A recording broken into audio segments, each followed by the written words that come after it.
All right, we're back. We've got our mix sounding really good. We're pretty happy with it. Now it's time to do some render settings. What we're going to do in this video is we're going to bounce out our -6 dB pre-master. Now we already built our mix around a kick at -10, which left us at about -7.7, which is pretty sweet. Let's drop this in at the drop and see what's up. In fact, I think maybe over here is really when things are kicking.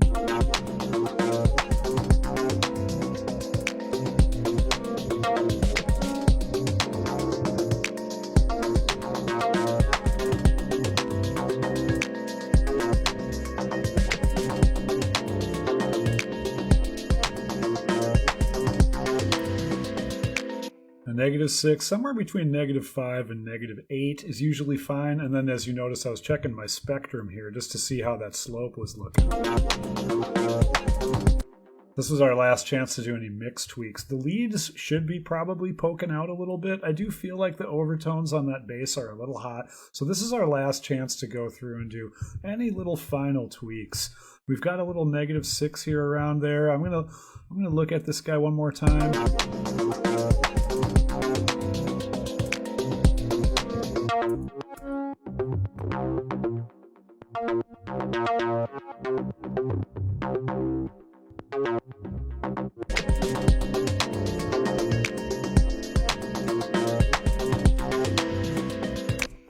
So I can just take a little note. I can say, all right, well, this F note and this G, which are, both right around 350 and 400, as well as maybe this 582. So 350 to 400 and 5 to 600, I can just head over to my bass track and maybe tame that a little bit. It already is kind of nestled in, but I'm going to give myself one more little node right around that 350 to 400 range. Make it a little narrower. Push those guys down a little bit. And this guy, maybe I'll bring down just a tiny bit more, maybe widen it up just a touch.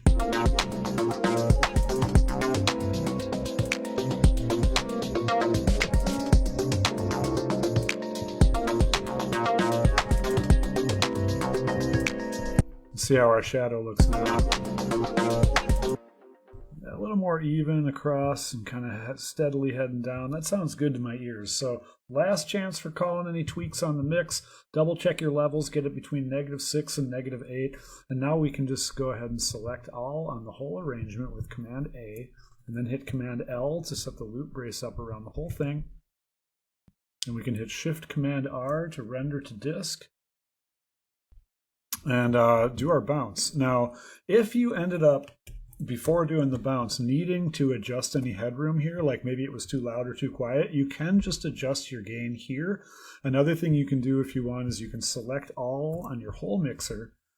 And like in this case, we wanted this to be up to -6. Let's just perfect that.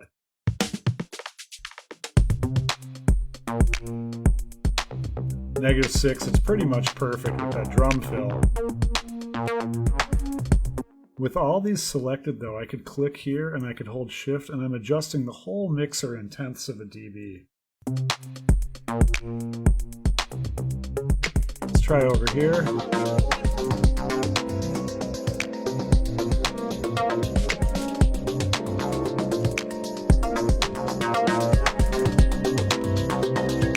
There we go.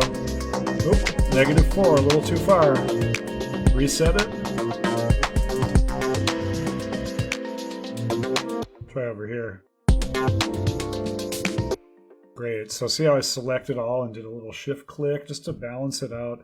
I can also just adjust this, but our goal is around -6 at the loudest part of the song. So then once we select all, we can hit Shift Command R to go to our render settings. And the big steps you want to make sure you double check here is that you have all of these guys turned off.